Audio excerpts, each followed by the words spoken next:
Hello friends, स्वागत है आपका हमारे चैनल पर। तो आज हम जाने की थीटा के बारे में कि थीटा डी के क्या होता है और इसका हम ऑप्शन में कैसे इसका हमें देखना चाहिए, कैसे हमें इसको समझते हैं आज इसको हम।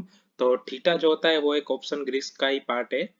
थीटा जो होता है वो नॉर्मली टाइम डी के होता है, कि इसको हम काफी लोग टाइम डी के भी कहते हैं, टाइम वैल्यू भी कहते हैं इसको। क्योंकि थीटा में क्या होता है, देखो कोई भी अगर ऑप्शन है, ठीक है, उसपे जो वैल्यू होती है उसके दो पार्ट होते हैं, एक इंटरेस्टिंग वैल्यू, एक टाइम वैल्यू। जैसे कि आप समझो कि अगर निफ्टी 22,000 रुपया चल रही है, ठीक है, 22,000 कॉल ऑप्शन का प्राइस अगर अभी समझो कि 100 रुपया चल रहा है, तो उसका इंटरेस्टिंग वैल्यू जीरो होगा, क्योंकि निफ्टी भी 22,000 पर है और वो कॉल भी 22,000 का है। तो उसका इंटरेस्टिंग वैल्यू कितना हो जा, तो भाई उसका इंटरेस्टिंग वैल्यू जीरो होगा।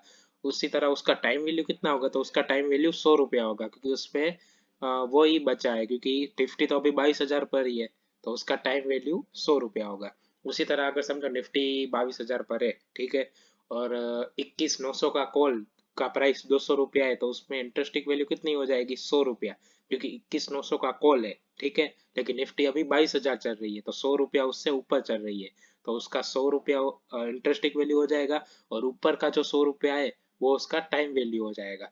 तो वो जो टाइम वैल्यू होता है ना, वो उसका थीटा हो जाता है, वो थीटा डी के हो जाता है। जैसे कि समझिए आपके, वो जो 100 रुपया होगा, समझो कि सोमवार को उसका प्राइस 200 रुपया है, ठीक है, वो धीरे धीरे डीके कर जाएगा, गुरुवार तक वो 100 रुपये का जीरो हो जाएगा। जैसे कि आज सोमवार है, ठीक है, 22,000 निफ्टी चल रही है, 22,000 का कॉल ऑप्शन का प्राइस 100 रुपया है, तो उसमें इंटरेस्टिंग वैल्यू तो जीरो है।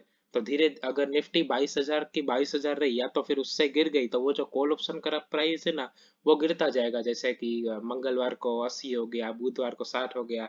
उसी तरह अगर गुरुवार को 3 बजे तक अगर अगर निफ्टी 22,000 की 22,000 ही रही ना, तो वो कॉल ऑप्शन जीरो हो जाएगा, उससे सेलर्स को फायदा होगा। लेकिन उसका उल्टा भी हो सकता है, जैसे कि अगर निफ्टी 22,000 है और 4 दिन में निफ्टी 22,000 से सीधा 23,000 पहुंच गई, या तो फिर 22,800 700 पहुंच गई, तो गुरुवार को दोपहर को उसकी प्राइस 700 से 800 रुपया भी हो सकती है। तो ये दोनों तरफ का रिस्क भी रहता है।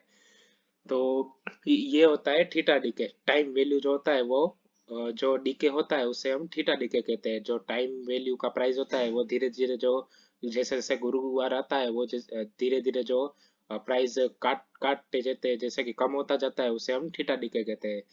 अब ये जो थीटा डीके होता है वो नॉर्मली सेलर्स के लिए काफी अच्छा होता है, लेकिन बायर्स के लिए ये बुरा होता है। आप काफी बार देखते होंगे कि आपने 22,000 का जैसे कि कॉल लिया, ठीक है, निफ्टी जैसे कि अगर 2 दिन के बाद निफ्टी 22,000 से 22,100 चली गई, लेकिन आपका कॉल नहीं बढ़ा होगा। उसका रीजन ये होगा कि आपका 22,000 का कॉल ऑप्शन आपने 150 रुपये में खरीदा होगा, लेकिन 2 दिन के बाद निफ्टी 22,100 हो गई, तो वो कुछ मतलब नहीं होगा, क्योंकि एक्सपायरी काफी नजदीक आ गई होगी, तो उसकी वजह से वो कॉल ऑप्शन भी 150 रुपये के आसपास ही होगा, क्योंकि क्योंकि एक्सपायरी होने में सिर्फ एक दिन ही बाकी है। तो उसका रीजन ये थीटा होता है। आप काफी बार देखते होंगे कि भाई मेरा कॉल ऑप्शन तो बढ़ा ही नहीं। उसका रीजन होता है कि वो निफ्टी ने इंस्टेंट मूव नहीं दिया होगा। अगर निफ्टी इंस्टेंट मूव नहीं देती है तो बायर्स को काफी नुकसान होता है। तो उसका रीजन ये थीटा डीके होता है।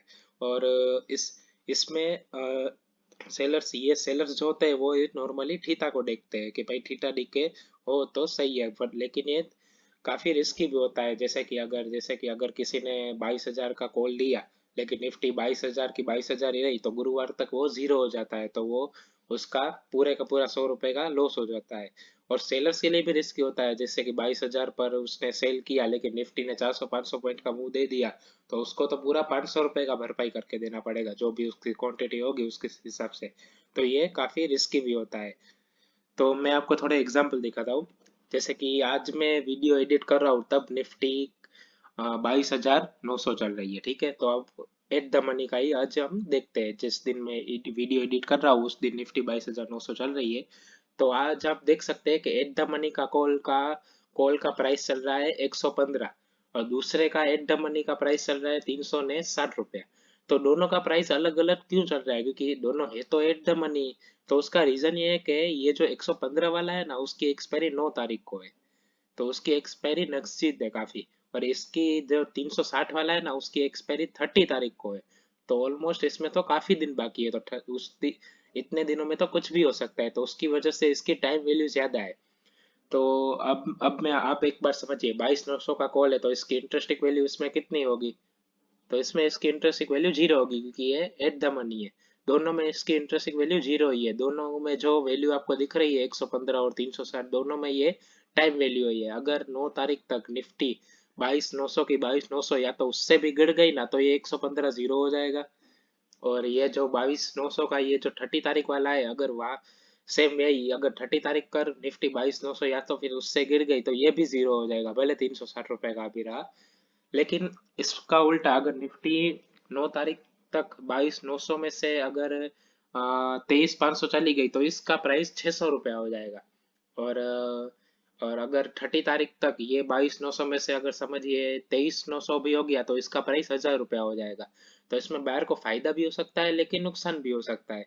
ऐसे ही सेम सेलर्स के लिए हम सोचने जाए तो ये 22,900 का 22,900 रहा तो फायदा, या तो फिर उससे गिर गया तो फायदा। लेकिन अगर 22,900 से वन वे रैली चला 400-500 पॉइंट तक, तो सेलर्स को काफी बड़ा नुकसान हो सकता है। इसका मतलब इसमें दोनों के लिए काफी नुकसान होने का वो रहता है चांस, क्योंकि निफ्टी कोई कभी भी कोई कुछ भी कर सकती है। तो इसमें दोनों तरफ लॉस होने का रिस्क तो होता ही है। अब मैं आपको एक चीज समझाता हूँ। अगर निफ्टी 22,900 से अगर 9 तारीख को 23,000 भी हो गई ना, तो भी इसमें ऑप्शन बायर को फायदा नहीं होने वाला है। उसका रीजन क्या है कि ये 115 का 115 ही रहेगा। मैं तो कहूंगा 115 भी नहीं रहेगा, 100 रुपया हो जाएगा, क्योंकि उसकी इंटरेस्टिंग वैल्यू को ये मैच करेगा। अगर ये 23,000 भी हुआ तो भी इसमें बायर को लॉस होगा।